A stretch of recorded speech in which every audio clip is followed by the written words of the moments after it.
안녕하세요. 남편과 두 아이를 둔 30대 초반 가정주부입니다.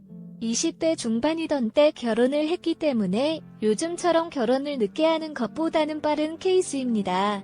남편과는 고등학교 때부터 친한 친구였는데 대학 입학 후 연인 사이로 발전했으며 졸업할 때쯤 아이가 생겨 결혼을 서두르게 되었습니다.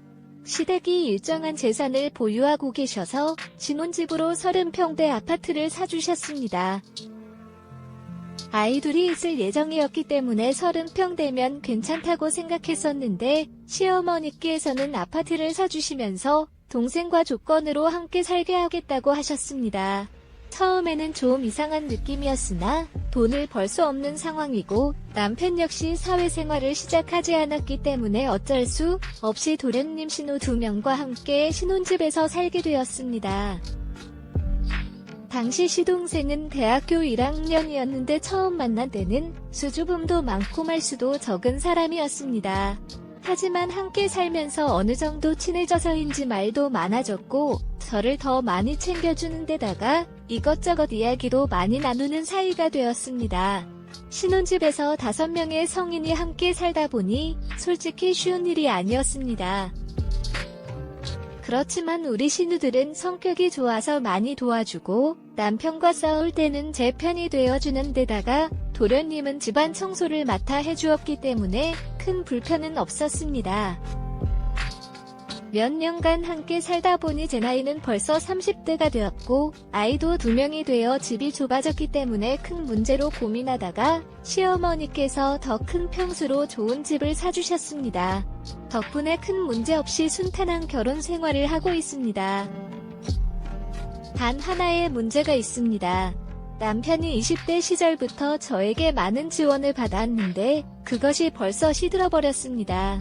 그 결과 부부 사이의 권태기가 30대 초반에 시작되었습니다.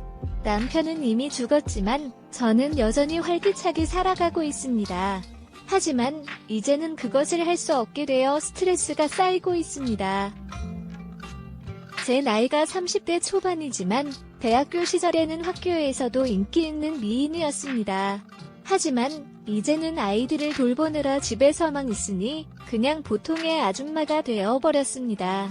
어느 날 도련님은 저를 바라보는 눈빛이 이상하다는 걸 느꼈습니다. 아마 출산 후 몸매를 유지하기 위해 필라테스를 하고 살이 많이 빠져서 그런 것 같습니다. 그때부터 도련님의 눈길이 자꾸 저를 향하게 되었습니다. 저는 평소에도 편한 옷을 입는 털털한 성격이지만 어깨가 드러나는 옷과 짧은 반바지를 자주 입었던 터라 도련님의 눈길이 자꾸 꽂혀버렸습니다. 도련님이 제가 하고 싶은 대로 행동하게 된 결과 어느 순간부터 도련님이 저를 바라보는 눈길을 즐기게 되었습니다. 예전에는 도련님이 볼 때마다 수줍어했는데 요즘은 대담하게 저에게 몸매가 예쁘다는 농담을 하기 시작했습니다. 그 반응을 보면 여자도 그런 말을 듣고 싶어 하지 않을까 생각했는데 아니었습니다. 저는 여자친구 경험이 없다며 고개를 끄덕였습니다. 도련님이 잘생겼다는 이야기는 어디서나 듣곤 했는데 여자친구는 없었다니까요. 그 반응에 저도 모르게 놀랐습니다. 직설적으로 말하는 편이라 도련님에게 잠을 같이 자본 적 있어? 라고 물어보니 역시나 얼굴이 빨개졌어요. 그 모습을 본 저는 너무 귀엽다는 생각이 들어 도련님을 덥석 안아버릴 뻔했어요. 수총각 같은 개미 같은 목소리로는 여자 앞에서는 이상하게 부끄러워하는 모습이라더라고요. 아, 형수 아니 그런 눈으로 쳐다보지 마요. 그래도 저 진짜 짝사랑한 여자애 있으니 그 여자랑 총각 딱 제대로 보여요 하고 말하더라고요. 그래서 제가 그 여자가 누구냐고 물어봤더니 지금 말할 수 없지만 제가 잘 아는 여자라고 말하면서 묘한 웃음을 짓더라고요. 은근 궁금했습니다. 그 여자는 아가씨도 아니고 30대 아줌마라고 말을 하며 제 얼굴을 똑바로 못 쳐다보는데 그 모습을 보자마자 저는 바로 눈치챌 수 있었습니다. 그 모습을 봤다면 짝사랑하는 여자가 바로 저라는 걸 다 알 수 있을 정도였거든요. 바로 도련님에게 그 짝사랑하고 있는 여자 누구인지 알 것 같은데 말해도 되냐고 말을 하니 도련님은 갑자기 일이 생겼다면 나가봐야 한다더니 차키와 지갑을 들고 부랴부랴 집 밖으로 나가버렸습니다. 연하인데다가 한 행동이 너무 귀여워서 저도 모르게 입꼬리가 살살 올라가 내려오질 않더군요. 그 귀엽고 매력있는 도련님이 날 짝사랑하고 있었다니 이 사실을 남편이 알게 되면 난리가 날게 뻔하니 아무 말 안 하기로 마음먹었고 다음날 아침 신우들과 점심 먹고 있었는데 큰 신우가 저에게 "언니, 요새 영수가 이상해." 막 시시 쪼개다가 갑자기 기분이 푹 가라앉았다가 이상하단 말이야. 게다가 이런 말하면 언니가 영수를 이상한 놈으로 보겠지만 솔직히 말하면 영수 그놈이 언니를 바라보는 눈빛이 완전 이상하다니까. 진짜 딴 사람 같아. 하고 말하더라고요. 신우들과는 야한 이야기도 서슴없이 하는 데다가 언니 동생하며 친하게 지내는 터라 영수가 저를 어떻게 생각하는지 솔직하게 말하기로 했습니다. 너희도 느꼈어. 아니, 사실 어제 영수한테 이런 이야기를 했었는데 눈치가 날 좋아하는 것 같더라고. 어머니랑 남편이 알면 난리 나겠지만 너희들이니까 이런 얘기 하는 거야. 게다가 요새 남편 하는 행동을 보고 있으면 너무 답답해서 어디 밖에 나가서 바람이라도 피우고 싶을 정도야. 너네도 알잖아. 밤마다 내가 열심히 유혹해도 안 넘어오는 게 너네 큰오빠라는 거 하며 신세 한탄을 했습니다. 두 신우들은 제 말에 크게 놀라더니 이내 수긍하면서 남자 마음은 알다가도 모르겠다고 하더군요.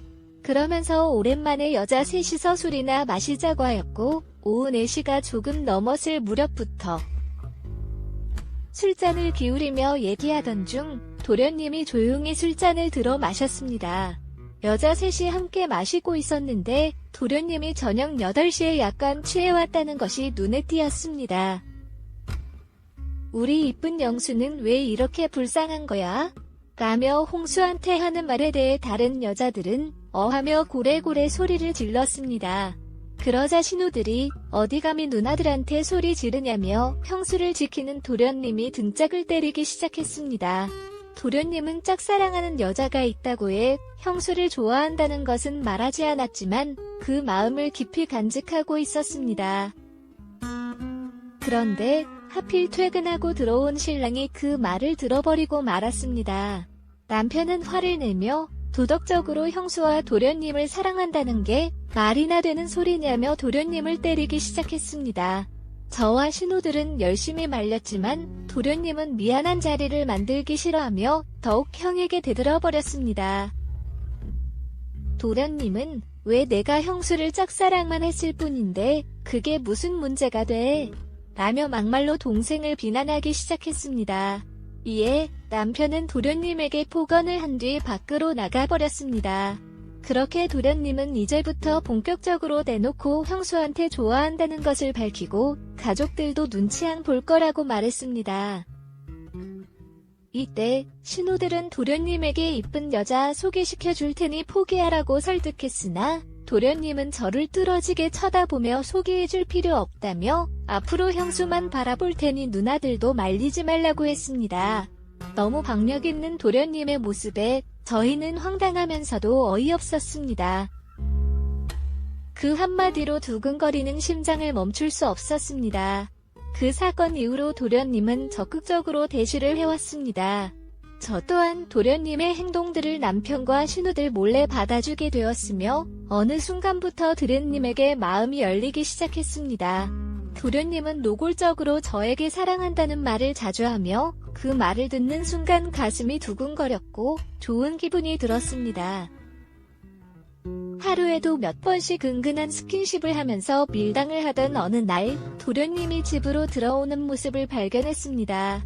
도련님은 학교를 보내줄 것을 제안했지만 저는 직접 차를 타고 곧바로 회사 앞으로 갔습니다.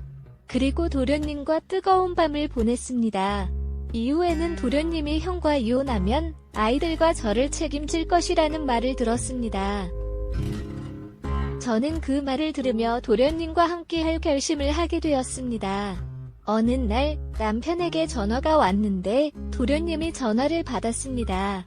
하지만 도련님은 형과 이혼하면 안 된다는 말을 전하며 전화를 끊었습니다. 이후 저와 도련님은 서로를 위해 조용히 정리하기로 결심했습니다. 여자 집안에서 자꾸 결혼하라고 말을 하길래 돈 많고 어린 여자가 더 좋았던 남편은 저와의 관계를 정리하기 위해 일부러 제 입에서 이혼하자는 말이 나오게끔 밤마다 그걸 하지 않고 말투도 냉정하게 했으며 미운 행동만 골라서 했다고 합니다. 그 말을 듣는 순간 너무 어이가 없고 치가 떨렸지만 어차피 도련님과 이런 관계까지 와버리고 말았으니 더 이상 일을 크게 벌릴 필요가 없겠다 생각이 들었어요. 며칠 뒤에는 모든 상황을 시어머니와 신우들에게 말했고 다들 뒤로 기절할 뻔한 이야기라고 난리쳤지만 지금은 어느 정도 이해하고 살아가고 있는 중입니다. 남편과는 합의 유연으로 조용히 끝냈고 아이들이 어느 정도 커서 모든 걸 다 아는 상황이라고는 해도 차마 도련님을 아빠로 맞이하라는 말을 바로 할 순 없지만 나중에는 조금 더 커서 이해해줄 날이 온다며 말할 생각입니다. 남편보다 저를 더 사랑해주고 아껴주는 도련님이 있으니 앞으로 이쁜 사랑하며 잘 살겠습니다. 제 이야기를 들어주셔서 감사합니다.